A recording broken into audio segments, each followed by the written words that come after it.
Hello students, তোমাদের সবাইকে আমাদের চ্যানেলে ওয়েলকাম জানাই। আজকে আমরা ক্লাস 9-এর ফার্স্ট ইউনিট টেস্টের জন্য লাইফ সায়েন্সের সাজেশন আলোচনা করতে চলেছি। লাইফ সায়েন্স একটা গুরুত্বপূর্ণ সাবজেক্ট। এখানে তোমরা সায়েন্সের যারা পছন্দ করো বা আর্টস গ্রুপের যারা স্টুডেন্ট রয়েছো, এখন তো সায়েন্স বা আর্টস গ্রুপ কোনো ভাগ নেই, কিন্তু অনেকে রয়েছে সায়েন্স গ্রুপ পছন্দ করো, অনেকে থাকে যারা আর্টস গ্রুপ পছন্দ করে। কিন্তু লাইফ সায়েন্স এমন একটা সাবজেক্ট যেটা যারা বিজ্ঞানকে পছন্দ করে বা যারা পছন্দ করে না, মানে প্রত্যেকের ক্ষেত্রেই লাইফ সায়েন্স কিন্তু একটা প্রিয় সাবজেক্ট। কেমন, অনেকেই কিন্তু লাইফ সায়েন্স সাবজেক্টটা ভালো রকমভাবে পড়াশোনা করে এবং ভালো নম্বর নিয়ে আসে। তাহলে আজকে আমরা এমনভাবে সাজেশান দিয়েছি যে সাজেশানটা ফলো করলে তোমাদের রেজাল্টটা আরও অনেক গুণ ভালো হবে। এবং আমি চেষ্টা করেছি সাজেশানের মধ্যে এমনভাবে প্রশ্নগুলো সাজানোর, তার পাশাপাশি এখানে কিছু কিছু প্রশ্ন আমি স্টার মার্ক বা ডাবল স্টার দিয়ে দিয়েছি। সাজেশানের মধ্যে থেকেও আমি কিন্তু আরও বেশি ইম্পর্টেন্ট যেগুলো পরীক্ষায় আসার মতো সেগুলো আলাদা করে মার্কিং করে দিয়েছি, যাতে করে তোমাদের সুবিধে হয় এবং পরীক্ষায় তোমরা ভালো রকমভাবে প্রিপারেশন নিয়ে যাতে তোমরা পরীক্ষায় বসতে পারো এবং তোমরা যাতে করে ম্যাক্সিমাম নাম্বার অফ কোয়েশ্চেন, বেশিরভাগ প্রশ্ন যাতে তোমরা কমন পেয়ে যাও, সেরকমভাবেই কিন্তু আমরা সাজেশন তৈরি করেছি। তাহলে চলো সাজেশনের ক্লাসটা আমরা স্টার্ট করি। আমরা প্রথমে আলোচনা করে নেব, তোমরা অনেকে হয়তো জানো না বিষয়টা, যদি আমি সিলেবাস যখন আলোচনা করেছিলাম তখন বলেছিলাম যে তোমাদের দুটো চ্যাপ্টার রয়েছে, চ্যাপ্টার 1 এবং চ্যাপ্টার 2। ফার্স্ট চ্যাপ্টারে দুটো এমসিকিউ, 2 নম্বর চ্যাপ্টারে 5টা এমসিকিউ। 1 নম্বর প্রশ্ন প্রথম চ্যাপ্টার থেকে 5টা, 2 নম্বর চ্যাপ্টার থেকে 6টা, 2 নম্বরে দুটো প্রশ্ন প্রথম চ্যাপ্টার থেকে, 4টে প্রশ্ন দ্বিতীয় চ্যাপ্টার থেকে, 5 নম্বরের একটা একটা করে প্রশ্ন আমাদের কিন্তু আসে। এরকমভাবে ফার্স্ট আমাদের চ্যাপ্টার থেকে 16 নম্বর, সেকেন্ড চ্যাপ্টার থেকে 24 নম্বরের কিন্তু প্রশ্নপত্র, টোটাল 40 নম্বর আমাদের প্রশ্ন বা কোয়েশ্চেন কিন্তু আমরা পাই। চলো প্রথম প্রশ্ন দেখে নেবো আমরা ফার্স্ট চ্যাপ্টার থেকে, সেটা হচ্ছে হট ডাইলিউট স্যুপ বা গরম তরল স্যুপ কি। দারুণ ইম্পর্টেন্ট কোয়েশ্চেন। অনেক স্কুলে 80% স্কুলে এই প্রশ্ন এবার আসবেই আসবে, তোমরা কিন্তু মিলিয়ে নিও। তাই এখন থেকে এগুলো ভালো করে লিখে লিখে প্র্যাকটিস করবে। নেক্সট কোশ্চেন চলে যাবো, কোয়াসারভেট কি বা ঘুরে অন্য একটা প্রশ্ন এরকম টাইপেরই, সেটা হচ্ছে মাইক্রোস্ফিয়ার কি। এরকম প্রশ্ন তোমরা ভালো করে করবে। নেক্সট কোশ্চেন দেখো, এখানে জীবন সৃষ্টির ধাপগুলো ছকের সাহায্যে বা রেখাচিত্রের সাহায্যে দেখাও। এটা 5 মার্কসের কোশ্চেন। এরপরে কৃষিকাজ, চিকিৎসা বিজ্ঞান, মহাকাশ গবেষণায় জীববিদ্যার প্রয়োগ, যে কোনো দুটোও দিতে পারে বা একটাও দিতে পারে। হয়তো কৃষিকাজে আধুনিক জীববিদ্যার প্রয়োগ উল্লেখ করো বা চিকিৎসা বিজ্ঞান এবং কৃষিকাজে আধুনিক জীববিদ্যার প্রয়োগ উল্লেখ করো। কেমন, এই প্রথম দুটো ভালো করে করবে। আলাদা করে 2 মার্কসের কোশ্চেনের মধ্যে কিন্তু এই মহাকাশ গবেষণার প্রশ্নটা আসতে পারে। ওকে, এরপরে সংজ্ঞাগুলো করবে, ট্যাক্সোনমি, ট্যাক্সোনমিক হায়ারার্কি কি, ট্যাক্সোনমির বৈশিষ্ট্যগুলো গুরুত্ব দেবে বা এর গুরুত্বগুলো লেখো।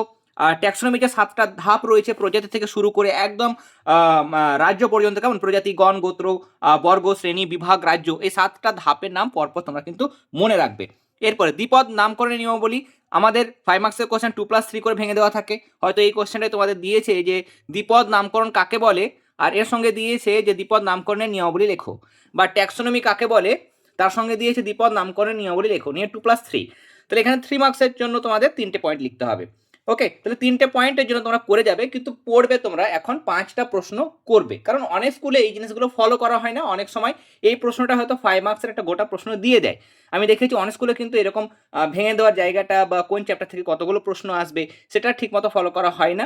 তার জন্য তোমরা কিন্তু এটা যদি 5 মার্কসে চলে আসে গোটা একটা প্রশ্ন, তাহলে সেক্ষেত্রে 5টা পয়েন্ট লিখতে হবে, সেরকমভাবে তোমরা রেডি করে যাবে। এরপরে কলিড কি, ফাইলিড কি বা রাইজয়েড কি, যে কোনো একটা তোমাদের আসতে পারে। আমি এখানে অবলিক দিয়ে দিয়েছি, এগুলো গুরুত্ব দেবে। মস্কে উদ্ভিদ রাজ্যের উভচর বলে কেন, হাইফি, ব্যক্তবীজ, গুপ্তবীজ সংজ্ঞাগুলো দেখবে। হুইটেকার যে 5টা ভাগে জীবজগৎকে ভাগ করেছিল, কেমন, মনেরা, প্রোটিস্টা, ফাঞ্জি, প্ল্যান্টি রয়েছে, অ্যানিমালিয়া, সেগুলো তোমরা দেখবে ছকের সাহায্যে। এরপরে 3টে করে বৈশিষ্ট্য আর 2টো করে উদাহরণ তোমাদের দেখতে হয়।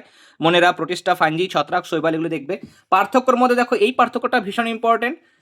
মানে 50%-এর বেশি স্কুল, মানে যে স্কুল, সেই স্কুলে কিন্তু এই পার্থক্যটাই আসে, ব্যক্তবীজি গুপ্তবীজি পার্থক্য। কিছু কিছু স্কুলে আবার এটাও দেয়, একবীজপত্রী দ্বিবীজপত্রীর পার্থক্য। এছাড়াও মস ফার্নের পার্থক্য, ব্রায়োফাইটা, টেরিডোফাইটার পার্থক্য তোমরা দেখবে। নেক্সট, অস্টিয়া কি, অস্কিউলাম কি, এই যে ছোটো ছোটো প্রশ্ন রয়েছে, এগুলো 2 মার্কসের জন্য দেখে যাবে। অনেক সময় 1 নম্বরেও দিয়ে থাকে। কোয়ানোসাইট কি বা গ্যাস্ট্রোভ্যাসকুলার গহ্বর কি। ওকে, নিউডোপ্লাস্ট কোষ, ল্যাসোকোষ, কমপ্লেট কি, এগুলোর মধ্যে দেখো অস্টিয়া, অস্কিউলাম এগুলো বেশি ইম্পর্টেন্ট, গ্যাস্ট্রোভ্যাসকুলার গহ্বর বেশি ইম্পর্টেন্ট, কমপ্লেট এগুলো বেশি ইম্পর্টেন্ট। ওকে, এরপরে পরিফেরা রয়েছে, পরিফেরা, নিডারিয়া, টিনোফেরা, সবগুলো দেখো বিভিন্ন স্কুলে কিন্তু বিভিন্ন রকম প্রশ্ন আসে। এগুলো আমি বারবার বলি, প্রত্যেক স্কুলে একই প্রশ্ন কিন্তু আসবে না। হয়তো তোমাদের স্কুলে গতবার পরিফেরার 3টে বৈশিষ্ট্য আর 2টি উদাহরণ লেখো, এরকম প্রশ্ন এসেছিল। এবছর হয়তো তাহলে অ্যানিলিডা আসতে পারে, আর্থ্রোপোডা আসতে পারে। কেমন, তাহলে এই দেখো আমি সবগুলো আমি মার্ক করে দিয়েছি, সবগুলো দিইনি, কিছু কিছু দিয়েছি। তার মধ্যে দেখো পরিফেরা, অ্যানিলিডা এগুলো ভালো করে করবে। আর্থ্রোপোডা, একানোডার্মাটা, এই প্রশ্নগুলো ভালো করে তোমরা কিন্তু করে যাবে। ওকে, এরপর দেখো সব মেরুদণ্ডী কর্ডাটা, কিন্তু সব কর্ডাটা মেরুদণ্ডী নয় কেন।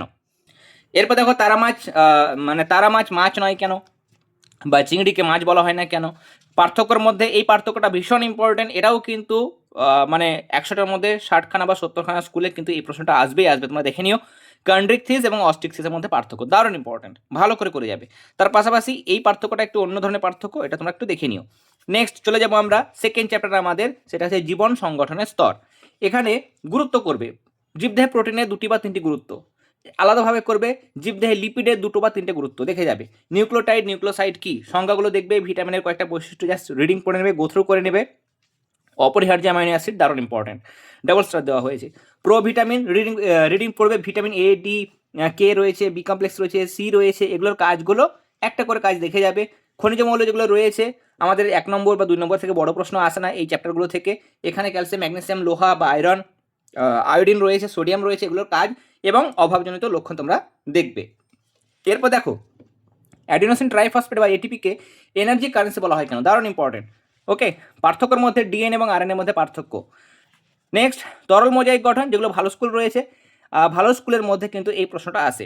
তোমাদের আরও একটা জিনিস আমি শিখিয়ে দিই, তোমাদের যদি টেক্সট বই যেটা স্কুল থেকে দেওয়া হয়েছে সেখানে যদি কোষ পর্দার তরল মোজাইক গঠন বা লিকুইড মানে আমাদের রয়েছে দেখবে মানে লিকুইড ফ্লুইড মডেল যেটা কোষ পর্দার, সেটা যদি না থাকে তাহলে প্রশ্নটা আসবে না। কিন্তু যাদের বইয়ে বিভিন্ন পাবলিশারের বই কিন্তু তোমাদের স্কুলে চালানো হয়, এক একটা স্কুলে এক এক রকম বই চালানো হয়, যদি কোনো স্কুলে এইগুলো থাকে সিলেবাসের মধ্যে দেখবে বইয়ের মধ্যে, তাহলে কিন্তু এটা গুরুত্ব দিয়ে পড়বে। কোষ পর্দার 2টো কাজ, এরপর নিউক্লিয়াস মাইটোকন্ড্রিয়ার গঠন কাজ করবে, তার পাশাপাশি ছবিগুলো দেখে যাবে। গলজি বস্তু বা গলগি বস্তুর কাজ দেখবে, রাইবোজোম সেন্ট্রোলের কাজ, এই প্রশ্নটা গুরুত্ব দেবে। লাইসোজোমকে আত্মঘাতী থলি বলা হয় কেন, ক্লাসে এটাও পড়েছিলে। কোষের মস্তিষ্ক কাকে বলা হয়, কেন বলা হয়, কোষের শক্তিকর কাকে বলা হয়, কোষের প্রোটিন ফ্যাক্টরি কাকে বলা হয়, এই জিনিসগুলো একটু ভালো করে গুরুত্ব দেবে। ওকে, ক্রিস্টি দারুণ ইম্পর্টেন্ট, ডাবল স্টার দেওয়া হয়েছে। অক্সিজোম বা F0F1 বস্তু কি, ডিএনএ আরএনএর মধ্যে কী কী পিউরিন থাকে, কী কী পিরিমিডিন থাকে, এগুলো পার্থক্য লিখতে আমাদের কাজে দেবে, তাই না? পার্থক্য আমি অলরেডি বলে দিয়েছি তোমাদের। প্রোক্যারিওটিক ইউক্যারিওটিক পার্থক্য ভালো করে করবে।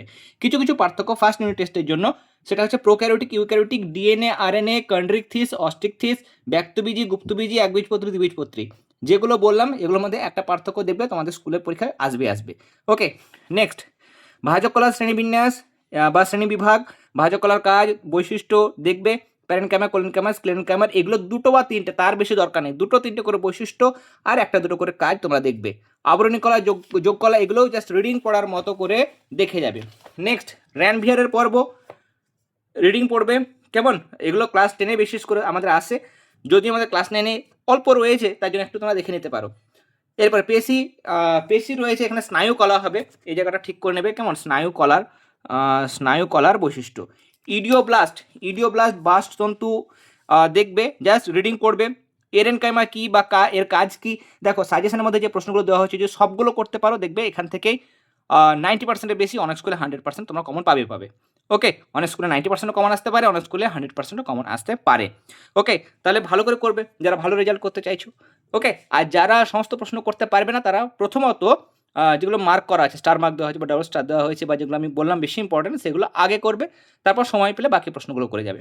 রক্তকে তরল যোগ কলা বলা হয় কেন, ভাজক কলা স্থায়ী কলা পার্থক্য, প্যারেনকাইমা কোলিনকাইমা স্ক্লেরেনকাইমা পার্থক্য, জাইলিন ফ্লোয়েমের মধ্যে 2টো বা 3টে পার্থক্য দেখে যাবে। এখানে আমাদের গ্রন্থিগুলো রয়েছে অগ্নাশয়, যকৃৎ, পাকস্থলী, প্লীহা, এগুলোর অবস্থানটা সংক্ষেপে, অবস্থান কোথায় অবস্থিত আর কাজ। পিত্তরস, সিএসএফের কাজটা ভালো করে করবে, সেরিব্রোস্পাইনাল ফ্লুইড, এর 2টো কাজ তোমরা দেখে যাবে। অগ্নাশয়কে মিশ্র গ্রন্থি বলা হয় কেন। তাহলে এই ছিল তোমাদের জীবনবিজ্ঞানের ফার্স্ট ইউনিট টেস্টের সাজেশন। এখনও সময় রয়েছে, তোমরা ভালো করে বাড়িতে প্রিপারেশন নাও, দেখবে ভালো করে তোমরা যদি প্রিপারেশন নাও বা যে প্রশ্নগুলো আমি বেশি ইম্পর্টেন্ট বললাম সেগুলো যদি তোমরা লিখে প্র্যাকটিস করো, পরীক্ষার হলে গিয়ে তোমাদের কোনো অসুবিধা হবে না, কোনো জায়গা বা কোনো পয়েন্ট লিখতে ভুলে যাচ্ছ বা লিখতে পারছো না এরকম জিনিসটা হবে না, তোমরা একদম সঠিকভাবে পরীক্ষার হলে লিখে আসতে পারবে। তাই এখন সময় থাকলে অবশ্যই যেগুলো বেশি ইম্পর্টেন্ট বললাম সেগুলো তোমরা প্র্যাকটিস করে নিও।